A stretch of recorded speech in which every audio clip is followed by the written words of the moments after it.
కోసం రూపొందించే పథకాలపై సీఎం చంద్రబాబు నాయుడు మానవీయ కోణంలో నిర్ణయాలు తీసుకుంటారని ఆయన సతీమణి నారా భువనేశ్వరి తెలిపారు. కట్టెల పొయ్యి మీద వంట చేస్తూ అనారోగ్యం పాలవుతున్న మహిళలను చూసి ఆయన దీపం పథకాన్ని తీసుకొచ్చి ఉచితంగా గ్యాస్ సిలిండర్లు అందించారని వివరించారు. లక్షలాది ఇళ్లను కట్టించి మహిళల పేరిట ఇచ్చారన్నారు. ఆయన పాలనలో ఇలాంటి ఎన్నో పథకాలున్నాయని ఓ కార్యక్రమంలో చెప్పుకొచ్చారు. ఆయన కూడా చూశారు, మహిళలు కట్టెల పొయ్యి మీద అప్పుడు వంటలు చేసేవారు. చాలా ఆలోచించి ఆయన దీపం పథకం ఆయన ముందుకు తీసుకెళ్లి తద్వారా మహిళలు కూడా చాలా లబ్ధి పొందారు. అదే కాకుండా ఇప్పుడు కూడా 3 గ్యాస్ సిలిండర్లు ఫ్రీ ప్రతి కుటుంబానికి ఆయన అనౌన్స్ చేశారు.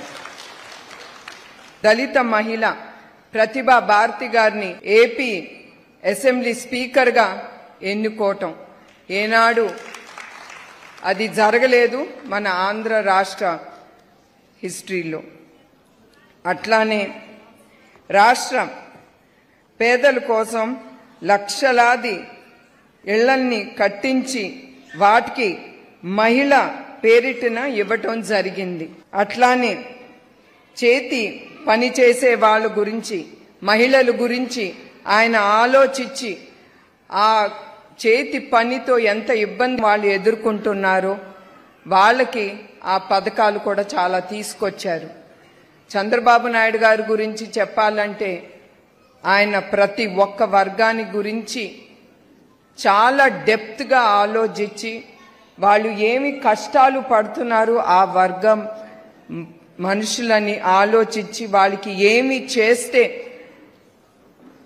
వాళ్ళకి ఉపయోగపడుతుంది, వాళ్ళ కుటుంబాలు సంతోషంగా ఉండాలి. వాళ్ళు కొంతమంది కొన్ని వర్గాల్లో ఒక 50 సంవత్సరాలు వచ్చిన తర్వాత వాళ్ళు చేనేతకారులు, అదొక ఎగ్జాంపుల్. వాళ్ళు చేయలేరు, వాళ్ళ చేతితో వాళ్ళు చాలా ఇబ్బందులు పడతారు. అట్లానే ఆయన చాలా ఆలోచించి ప్రతి వర్గానికి ఆయన చాలా పథకాలు తీసుకొచ్చారు. నందమూరి తారక రామారావు గారి ఆశయాలు అడుగు మీద చంద్రబాబు నాయుడు గారు 1987లోనే ఆయన ఎన్టీఆర్ ట్రస్ట్ స్థాపించారు. ఆ ట్రస్ట్ ద్వారా మేము చాలా సేవా కార్యక్రమాలు ముందుకు తీసుకెళ్లాము. ఎన్టీఆర్ మెమోరియల్ ట్రస్ట్ ఇప్పటికి అన్ని రంగాల్లో ముందుంటాంది. విద్య, బ్లడ్ బ్యాంక్స్, హెల్త్ క్యాంప్స్, అట్లా చాలా సేవా కార్యక్రమాలు మేము ముందుకు తీసుకెళ్తున్నాం.